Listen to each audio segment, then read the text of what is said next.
Chhattisgarh Bijapur national park ఏరియాలో encounter జరిగింది. కాల్పుల్లో తెలంగాణ రాష్ట్ర కమిటీ సభ్యుడు, మావోయిస్టు పార్టీ ఆదిలాబాద్ జిల్లా కార్యదర్శి మైలారపు ఆడెల్లు అలియాస్ భాస్కర్ మృతి చెందారు.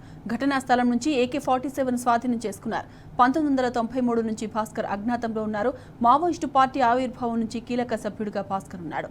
మావోయిస్టులతో జరిగిన ఎదురుకాల్పులో DRG, STF, కోబ్రా జవాన్లు పాల్గొన్నారు. ఆదిలాబాద్ జిల్లా పొచ్చెర గ్రామానికి చెందిన మావోయిస్టు అగ్రనేత Mailarapu Adellu alias Bhaskar Bijapur national park ఏరియాలో జరిగిన ఎదురుకాల్పులో మరణించాడు. ఆడెల్లుపై గతంలో ప్రభుత్వం 25 లక్షల రూపాయల రివార్డు కూడా ప్రకటించింది. రాష్ట్ర వ్యాప్తంగా మావోయిస్టు పార్టీలో యువకుల రిక్రూట్మెంట్లో ఆడెల్లు కీలక పాత్ర పోషించారు. అలాగే పలు ఎన్కౌంటర్లలో చాలాసార్లు తప్పించుకున్నారు. ఆడెల్లు భార్య లింగవ కూడా మావోయిస్టు పార్టీలోనే పనిచేశారు. గతంలో మహారాష్ట్రలోని గడ్చిరోలిలో జరిగిన ఎన్కౌంటర్లో లింగవ చనిపోయారు. 1993 నుంచి ఆడెల్లు అలియాస్ భాస్కర్ అజ్ఞాతంలోకి వెళ్లాడు. ఆడెల్లు అజ్ఞాతంలోకి వెళ్లినప్పటి నుండి ఇప్పటి వరకు కూడా తన స్వగ్రామానికి రాలేదని ఆయన సోదరులు తెలిపారు. ఆడెల్లు మృతితో గ్రామంలో విషాద ఛాయలు అలుముకున్నాయి.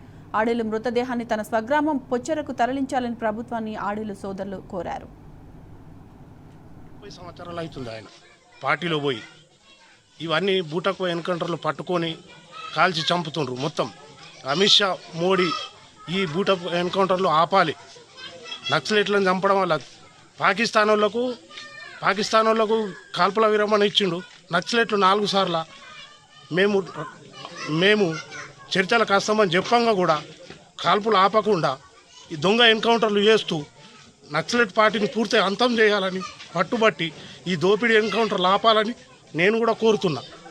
అమాయకమైన ప్రజల్ని చంపడం వల్ల రేపు భయభ్రాంతులకు గురి చేసి జనాన్ని అల్లకల్లోని చేయడానికే ఈ బూటక ఎన్కౌంటర్లు చేస్తున్నారు.